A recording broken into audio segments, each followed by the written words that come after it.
Halo semua, selamat datang di Rupa Bicara. Bicara ruang, ruang bicara. Selamat datang di Rupa Bicara, bicara ruang, ruang bicara. Rupa Karsa 4.0 hadir dengan tema metamorfosis kupu-kupu yang merupakan metafora dari sebuah proses. Jangan lupa kunjungi website 3D virtual pameran Rupa Karsa. Caranya, klik link yang ada di bio Instagram Rupa Karsa. Bersama kami, saya Anindya, Dan saya Mahendra. Melalui podcast episode Bebas dan Terbang, Rupa Karsa mengajak para mahasiswa untuk melihat kehidupan setelah kuliah dan memahami sebuah proses, perjuangan, serta kehidupan di balik layar seorang arsitek. So, get your coffee and let's get it started.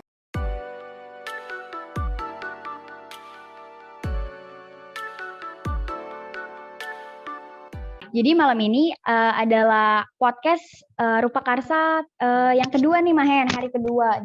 Nah kemarin itu udah banyak banget yang kita bahas.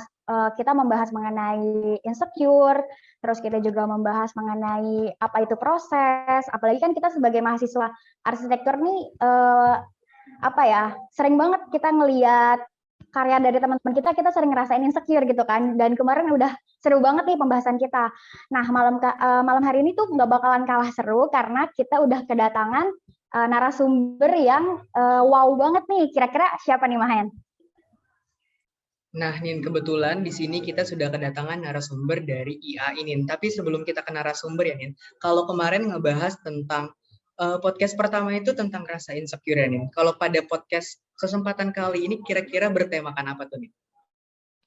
Jadi podcast malam ini, hari ini pembahasan kita kali ini tuh kita bakal membahas mengenai bebas dan terbang, arsitektur lebih dari sekedar kurang tidur. Nah, Nin, karena ngomongin arsitektur lebih dari sekedar kurang tidur, arsitektur sendiri itu apa sih, Nin, sebenarnya? Nah, jadi arsitektur itu adalah ilmu dan seni perencanaan dan perancangan bangunan maupun kawasan. Sementara arsitek adalah profesi seseorang yang berkecimpung di dalam ilmu dan seni perencanaan dan perancangan bangunan atau kawasan. Nah, menurut data Ikatan Arsitek Indonesia atau IAI, seperti dikutip dari laman Backcraft, jumlah arsitek di Indonesia saat ini hanya 15.000 orang. Jumlah ini tuh termasuk sedikit dibandingkan masyarakat Indonesia yang berjumlah 260 juta jiwa. Adapun kebutuhan pembangunan tempat tinggal dan bangunan yang terus meningkat setiap tahunnya, Mahen. Nah, sedikitnya jumlah arsitek di Indonesia juga berpengaruh terhadap persepsi masyarakat yang kurang memahami apa itu profesi arsitek yang sebenarnya. Terlebih lagi tentang bagaimana proses hingga menjadi seorang arsitek dan kehidupan di balik layar seorang arsitek demi menghasilkan sebuah hunian yang tidak hanya diketahui masyarakat umum.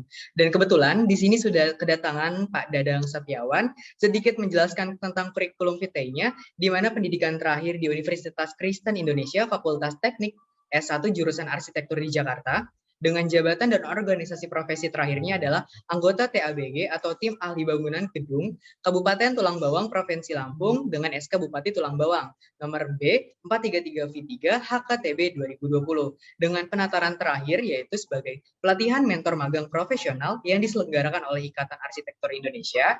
Dengan riwayat pekerjaan yang terakhir di sini mungkin kita ketahui banyak sekali yang sudah dilalui oleh Pak Dadang ini.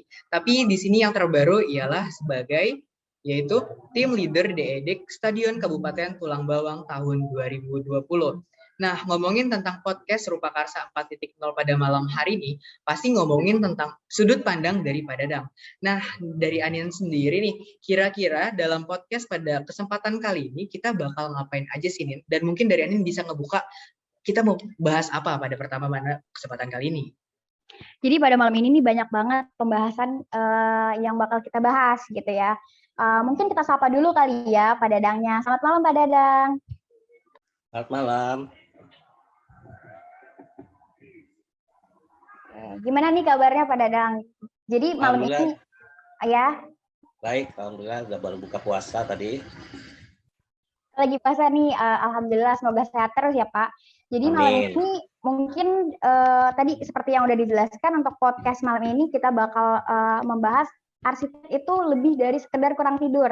Mungkin kayak tadi di awal kan udah dijelasin, kita paparin juga nih, ternyata jumlah arsitek itu cuman 15.000 gitu ya. Nah, kalau dari Bapak sendiri nih kira-kira gimana sih pendapat Bapak? Kenapa ya kok jumlah arsitek di Indonesia nih sedikit gitu?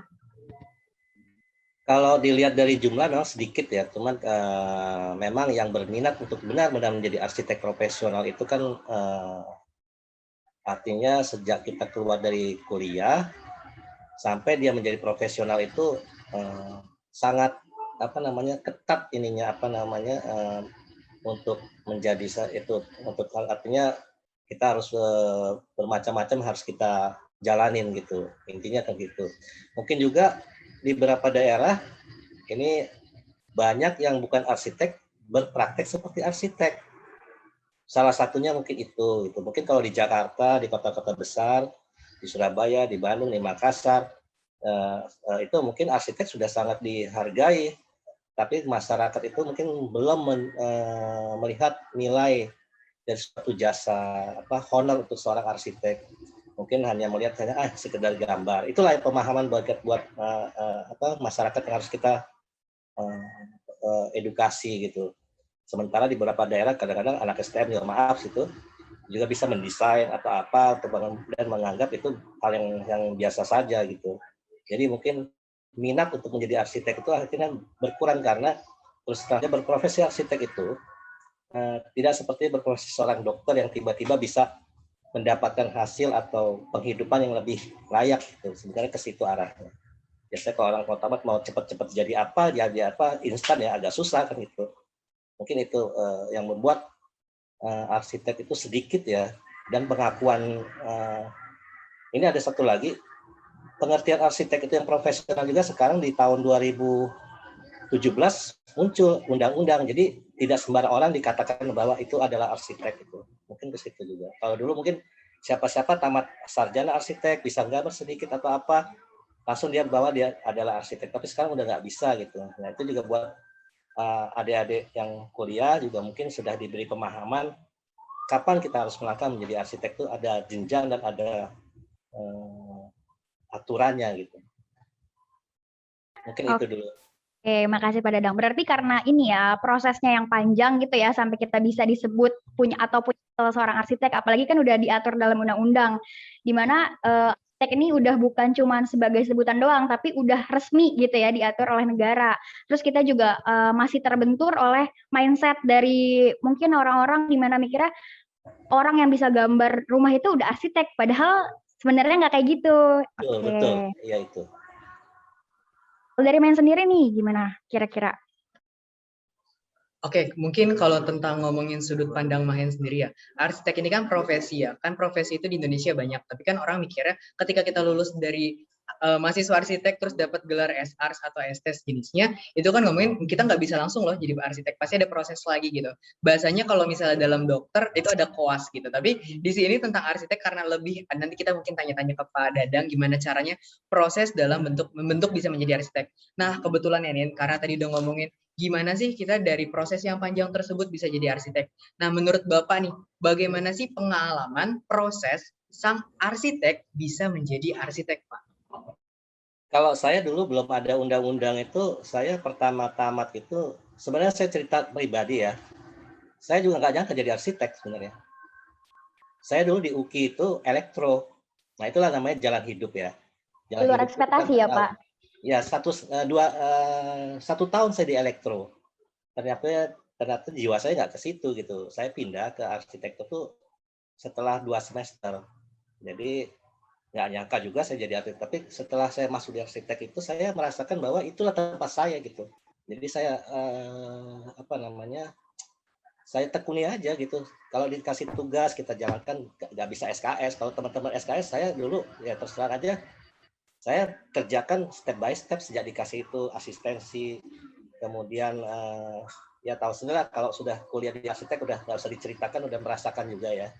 Itu jalannya. Kemudian ikut di suatu perusahaan asing, tapi bidangnya bukan arsitek juga sudah pernah. Setelah tamat arsitek padahal itu di Jakarta, kemudian baru masuk ke yang benar-benar arsitek. Saya itu magang, dibilang magang dulu, proses magang itu tidak seperti yang diatur sekarang, ada undang-undang harus magang. Ikut dengan salah satu arsitek juga sebagai asisten. Pertama-tama levelnya itu mungkin kepala studio, dari situ dulu gitu, kepala studio dia arsitek utamanya atau prinsipal arsiteknya, karena jenjang masih junior sekali itu. Terus saya ikut juga di IAI ikutin pelatihan-pelatihan, kemudian muncul ada namanya jadi arsitek apa, untuk menjadi arsitek profesional tuh karya-karya yang kita ikutkan itu yang pernah kita kerjakan itu kita laporkan gitu, nanti kita menjadi arsitek profesional gitu. Itu cara sistem yang dulu gitu. Kalau sekarang mungkin agak berbeda mungkin untuk menjadi arsitek itu. Tapi yang jelas harus tekun dan apa namanya, mau susah dulu intinya itu. Harus susah gitu, ada prosesnya ya. Tapi jangan jadi khawatir bahwa susah itu gak ada jalan, ya itu tadi. Saya bahkan kalau pribadi, saya menikah itu belum punya kerjaan. Tapi itu mungkin apa namanya, malah belum mapan lah gitu ya, bukan dibilang makan itu malah kaya, tidak, tapi paling enggak kita bisa makan kan, itu kalau bisa hidup gitu ya, itu mungkin. Tapi prosesnya panjang memang, sejak saya tamat 94 atau 94 dari UPI, kira-kira gitu. Oke, Pak, kan kalau tadi kan lebih ke pengalaman Bapak ya selama bisa menjadi arsitek. Nah, kebetulan kan Pak sekarang di sini ada kayak UU yang mengikat gitu Pak. Kira-kira bisa nggak sih Pak di-share ke teman-teman yang mungkin yang bakal nonton nanti? Ada nggak sih kayak misalkan yang saya tahu nih ya Pak, mungkin kalau menjadi seorang arsitek itu harus kayak magang minimal atau kerja berpengalaman selama 10 tahun, terus ataupun bisa ikut di IAI, tapi nanti bakal ada beberapa proses selama 1 tahun. Mungkin dari Bapak ada yang Bapak ketahui nggak sih biar di-share ke teman-teman yang baru pengen masuk arsitektur, biar nggak berpersepsi ketika lulus udah bisa jadi seorang arsitek loh. Tapi ada proses lain, yaitu ada proses untuk menjadi seorang arsitek yang benar. Jadi saya mau menjelaskan, kebetulan di IAI saya sekretaris di IAI Provinsi Lampung.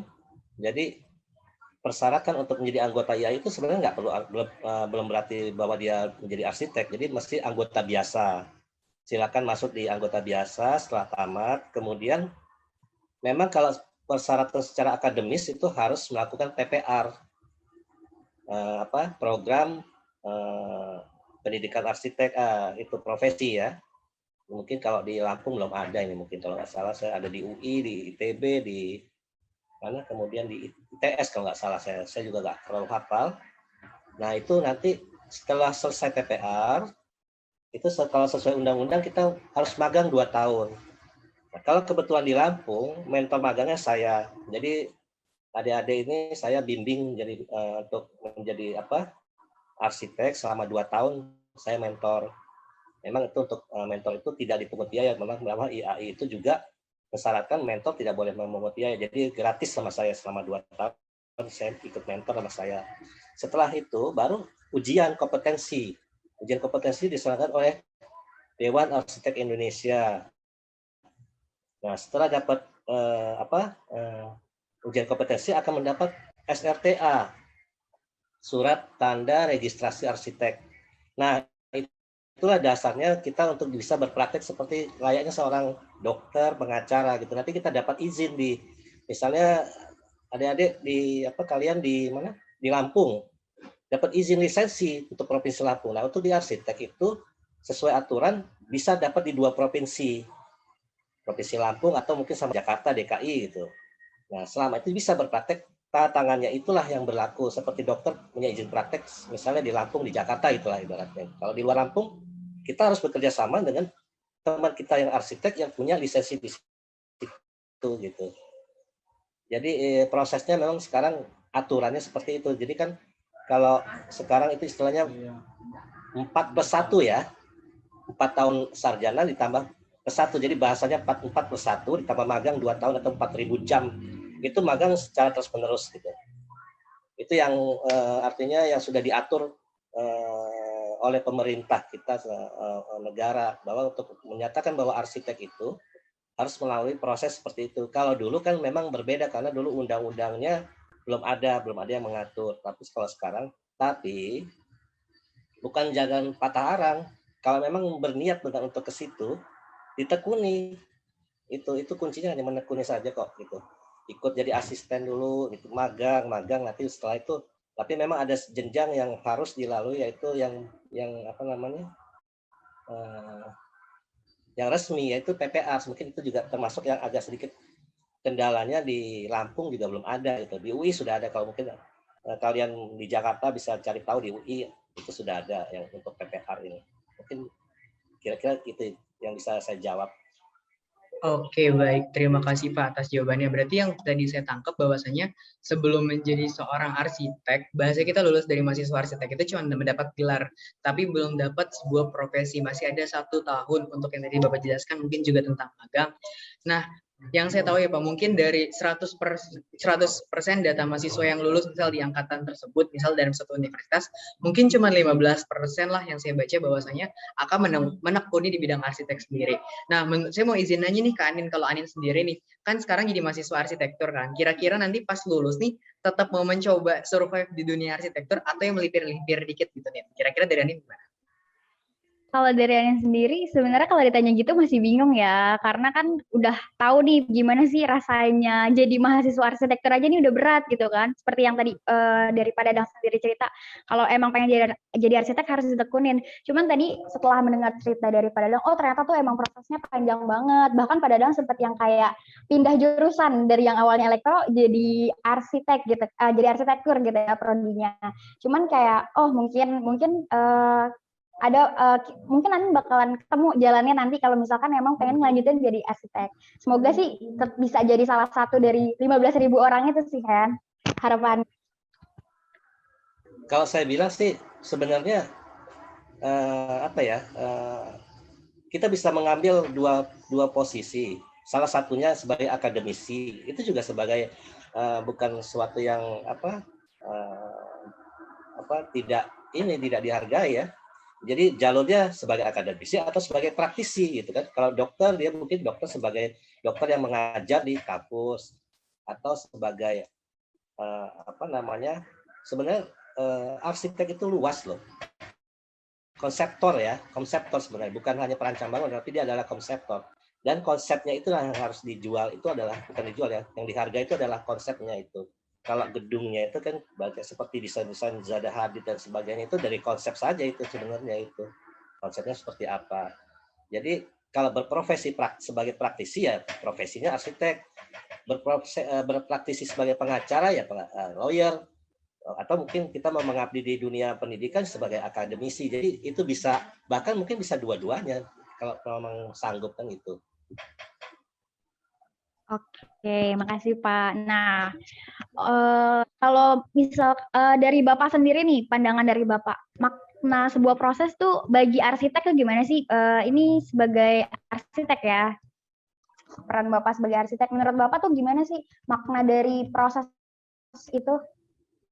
Kalau saya bilang itu sangat penting. Pertama gini aja, kita kuliah di arsitek itu nggak langsung jadi bangunan kan, ada proses panjang yang harus tiba-tiba muncul bangunan. Jadi maknanya dari situ, mulai dari konsep. Saya tuh orang yang sangat sangat memegang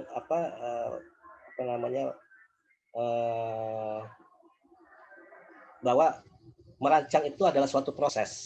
Merancang aja adalah suatu proses, misalnya dari suatu kita mau bikin hotel gitu, atau mau bikin rumah lah, nggak tiba-tiba jadi rumah kan. Malah kalau di dunia pendidikan di kampus kan diajarkan kita bikin konsep, mau apa, untuk siapa, kemudian sampai dia muncul analisa zoning, analisa tapak, analisa bangunan.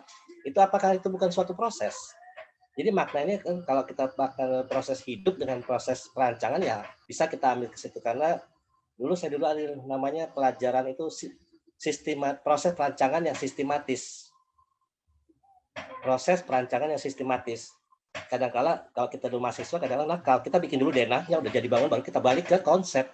Nah itu dia, saya cuma pesan buat adik-adik mahasiswa itu, konsep itu adalah sangat penting dalam perancangan. Kadang-kadang mereka hanya intuisi. Apakah intuisi itu?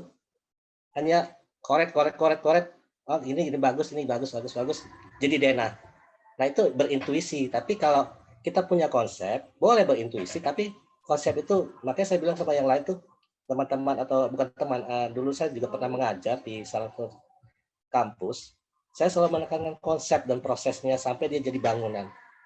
Jadi kalau kita sidang sarjana itu, ini juga tips, bukan bentuknya yang kita cari dulu, yang dicari itu yang dihargai dalam nilai perancangan itu bukan bentuknya, tapi konsepnya, dan prosesnya seperti apa. Kamu kok bisa dapat bentuk seperti itu, apa prosesnya? Konsepnya seperti apa itu.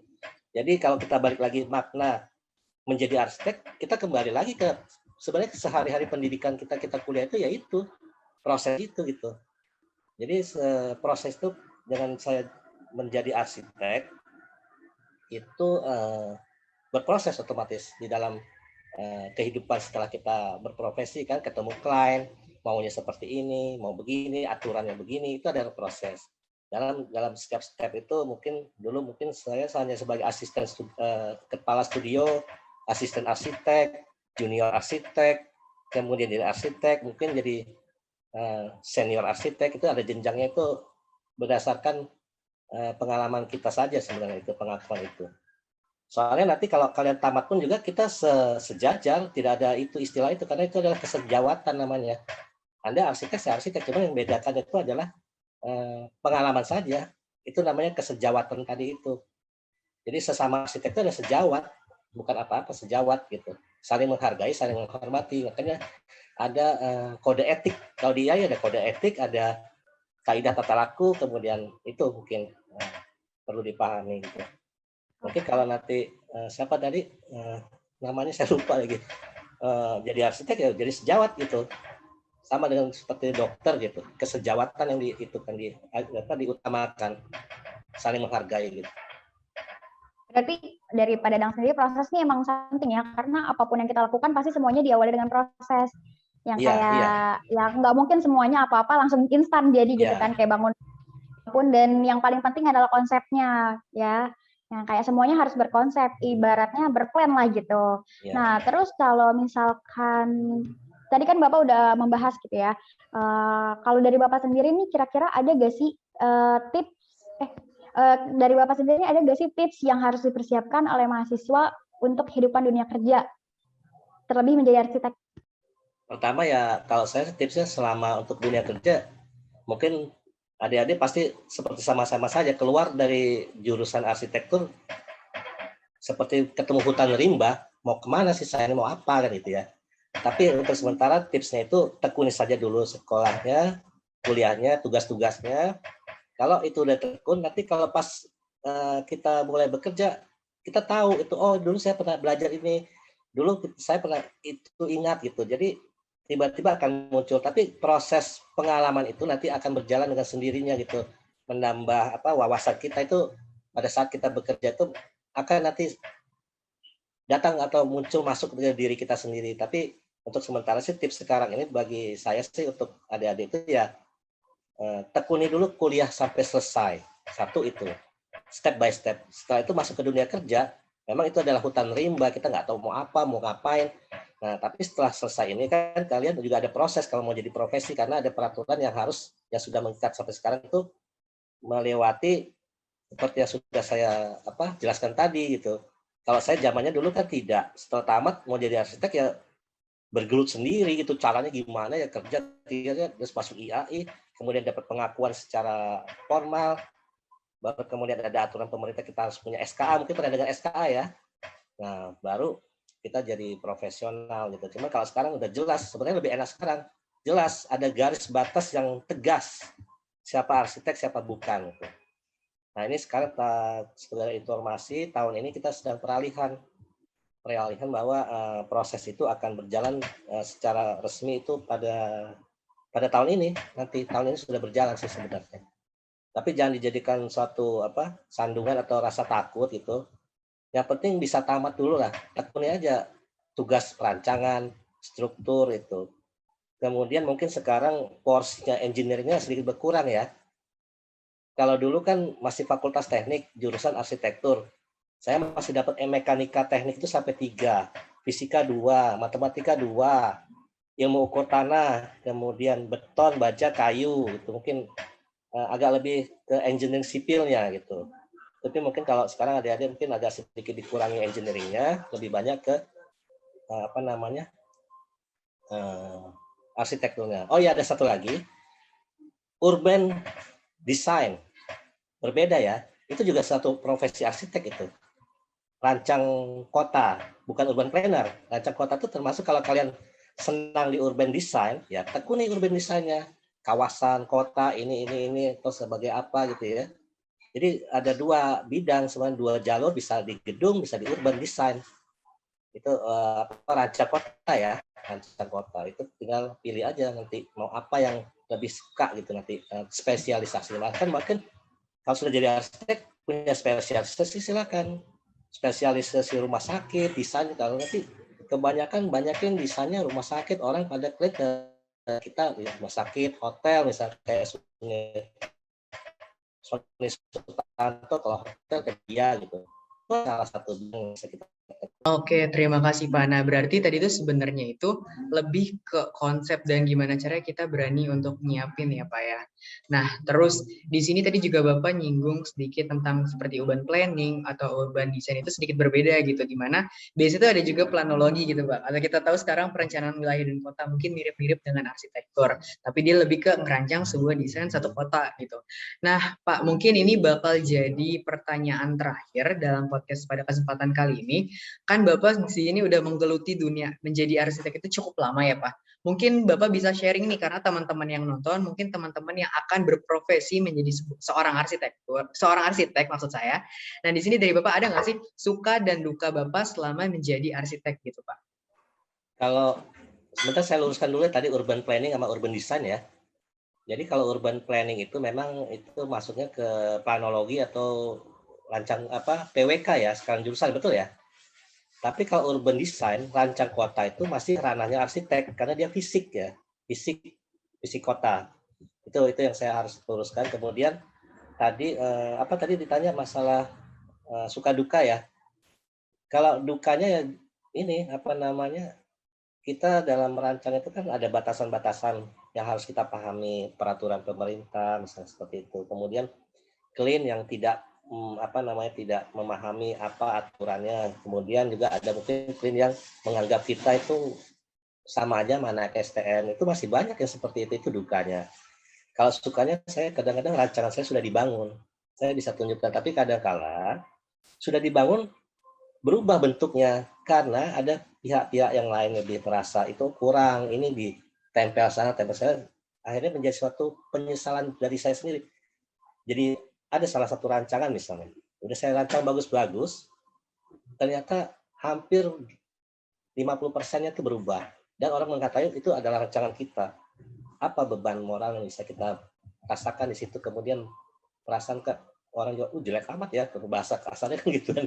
Nah, orang kan melihatnya kita ya, itu mungkin itu yang salah satu yang dukanya juga. Mungkin juga dari segi penghargaan, kalau dulu zaman dulu mereka menganggap cuma modal kertas, benar itu. Sampai kertas berapa sih, cuman berapa gitu. Itu sampai penghargaan yang disebut honor tuh ya nggak ada. Itu duka dari dulu-dulu tuh pasti seperti itu. Tidak seperti mungkin salah satu profesi yang lain yang mungkin praktek 1 jam 2 jam dapat sekian, oh kita nggak seperti itu gitu. Itu kalau bisa dibilang termasuk duka juga sih itu. Mungkin itu. Oke, baik. Terima kasih Pak. Sedikit ngambil ya Pak. Mungkin salah satu sukanya banyak banget sih sebenarnya tadi yang Bapak sebutkan dari banyak banget kayak. Mungkin kalau misalnya duka yang tadi Bapak sedikit itu seperti kayak contohnya saya sih Pak, benar desain itu belum tentu semua orang bisa suka, menurut kita bagus, belum tentu orang lain juga anggap bagus. Jadi kadang tuh ada di revisi-revisi, bahkan hampir semuanya gitu ke revisi. Nah, Pak itu kan tadi sebenarnya jadi pertanyaan terakhir pada podcast pada kesempatan kali ini.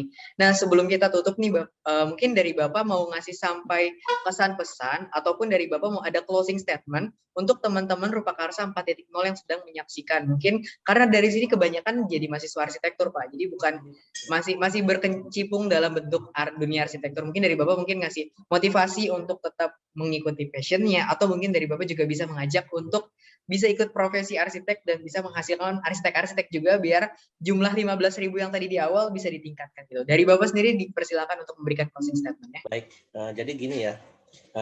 Kalau dari saya sih sebenarnya simpel aja. Pertama, kita selesaikan dulu kuliah kita baik-baik gitu ya. Keduanya, untuk menjadi arsitek itu sebenarnya kalau kita punya kegigihan ya bisa kita, walaupun tantangannya banyak gitu. Kemudian dari segi desain ya cobalah mendesain itu ngambil sedikit apa namanya, kalau sekarang merancang itu mungkin kalian suka dikasih tugas perancangan, dilepas, disuruh seperti apa nih maunya. berani itu, tapi punya konsep, punya dasar. Jadi pada saat dosen atau pembimbing bertanya, kita bisa mempertahankan itu. Jangan kalau misalnya ditanya, jangan sampai ada pertanyaan, Pak, saya bikin kamar mandi sini boleh nggak, Pak? Itu jangan punya pertanyaan seperti itu. Bikin aja, tapi punya dasar. Kemudian mungkin ada orang bikin tower air di depan gitu, di depan pekarangan, tapi punya konsep, punya dasar gitu. Apa misalnya termasuk mungkin kita harus ngambil sisi kepercayaan orang dengan apa konsep apa namanya yang Chinese itu saya apa yin yang-nya misalnya begitu kan, arahnya harus begini begitu gitu. Tapi kita punya dasar, mau nyeleneh bentuk apapun juga, tapi kalau punya konsep dan bisa mempertahankannya, ya itu nggak masalah saya bilang itu. Asal memang pada kaidah-kaidah tertentu, kita jangan cuman buat di situ nggak tahu untuk apa. Itu satu itu. Kemudian dari sekarang juga mungkin kalau dulu sih mahasiswa bisa jadi anggota IAI loh, jadi anggota mitra namanya. Coba nanti kalian bisa ke IAI ngambil formulir menjadi anggota mitra. Jadi di IAI itu sebenarnya banyak seminar yang gratis kecuali untuk untuk sertifikat. Jadi ada penggantian sertifikat biaya mungkin 25.000 sampai 50.000. Tapi kalau untuk seminar gratis itu hampir semua seminar tentang hotel, resort atau bandara itu ada selalu di IAI Jawa Barat, Jakarta, DKI ya. Kemudian di beberapa kalau bisa ada link ikut aja itu banyak manfaatnya itu untuk sementara itu. Oke, baik. Terima kasih, Pak. Jadi sebenarnya dari diri kita sendiri jangan takut untuk mencoba apapun hal yang baru. Nah, untuk teman-teman Rupakarsa 4.0 yang sedang menyaksikan, jadi teman-teman sudah bisa mendapatkan informasi yang informatif dari Pak Dadang. Nah, mungkin dari teman-teman semua yang masih bingung, dan jangan lupa untuk terus mengikuti Rupakarsa 4.0, dan jangan lupa juga untuk mengunjungi virtual exhibition dari Rupakarsa 4.0. Nah, ngomongin tentang podcast Rupakarsa 4.0 pada kesempatan kali ini, di sini sudah banyak banget sebenarnya ngebahas dari awal sampai akhir. Nah, dari Anin sendiri, apa sih yang sebenarnya Anin dapat dalam podcast pada kesempatan kali ini? Oke, Mahen. Jadi pada malam ini nih yang kita bahas kan banyak banget ya. Jadi yang Anin dapat itu kayak gimana kita membangun rasa percaya diri kita. Terus juga tadi kan kita kayak memahami kalau segala sesuatunya tuh selalu butuh proses. Terus kita juga memahami pentingnya proses itu untuk mencapai tujuan. Karena nggak ada sesuatu yang langsung instan gitu ya. Lalu yang terakhir mungkin memahami gambaran tentang profesi arsitek sendiri, karena dari Pak Dadang sendiri tadi udah banyak banget nih dibahas dan dikulik mengenai keprofesian dari arsitek. Oke, baik. Terima kasih Anin atas rangkuman singkat gitu. Jadi mungkin teman-teman Rupakarsa 4.0 yang sudah nonton dari tadi, itu sebenarnya juga dapat poin-poin atau insight yang terbaru dari Pak Dadang sendiri. Nah, di sini kami ucapkan terima kasih kepada para penonton Rupakarsa 4.0 yang sudah menyaksikan hingga saat ini. Terima kasih juga atas antusiasmenya. Jangan lupa ingat untuk mengunjungi virtual exhibition Rupakarsa 4.0. Jadi tetap terus stay tune aja di Instagram Rupakarsa, ataupun teman-teman juga bisa mengkulik tentang arsitektur ITERA di @arsitektur.itera, ataupun di Instagram himpunannya yaitu himars_suarapada. Dan tidak lupa juga kami ucapkan terima kasih kepada Pak Dadang Setiawan selaku dari perwakilan IAI untuk bisa sharing pada malam hari ini. Dan terima kasih juga atas informasi yang sangat informatif dari Pak Dadang. Dan di sini ngomongin tentang Rupakarsa 4.0, jangan lupa untuk teman-teman untuk terus stay tune. Oke. Oke, sekian terima kasih. Mohon maaf apabila ada salah-salah kata. Saya Anindya Zulardi. Saya Mahendra. Wassalamualaikum warahmatullahi wabarakatuh.